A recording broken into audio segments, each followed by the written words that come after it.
后来乡亲啊回头来看这个台电武界的水坝6号的水门故障，家己主动来拍开来下大水，夺走着4条的人命。讲这个吊事的原因，是因为开水门的线路隔离不良。但是水门第一届自动来拍开，值班的人员16钟后才来关水门。无到1点钟，水门阁来开第2届，值班的人员为什么无及时处理汇报呢？南投地检署介入调查，发现监控着水门的中控室并无按监视器，所以无法度证明值班的人员是毋是拢有伫个中控室来监控。另外一边，这个挖进水坝下游的发地村的村民讲，因会伫个下游来种田，若是水门阁像即届安尼出问题，阁无警告，安尼是毋是因随时拢有生命危险的？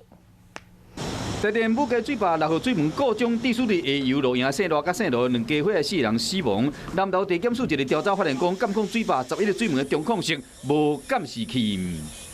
中控室并没有监视器以及监视画面。中控室无监视器，就无法度证明讲当时代志发生的时，线索的值班人员人伫中控室。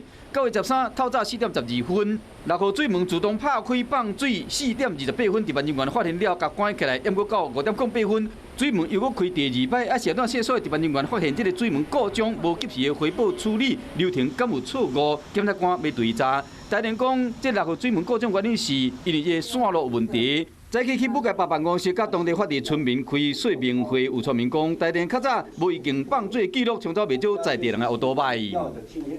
上处下好雨，可是这边的天气很好嘛。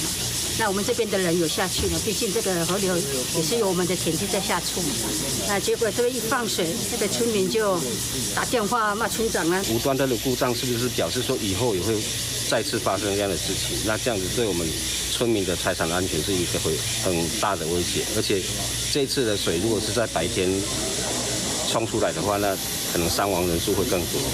在地人会去溪边做实种田，较早放水拢会提早放送，互村民量早离开。要不过若拄到水门故障，又搁无警报，会严重危害到因的生命安全。村民希望讲，检察官爱赶紧调查这个代志的原因，分两个家庭的家属交代以外，嘛保障下游居民的人身的安全。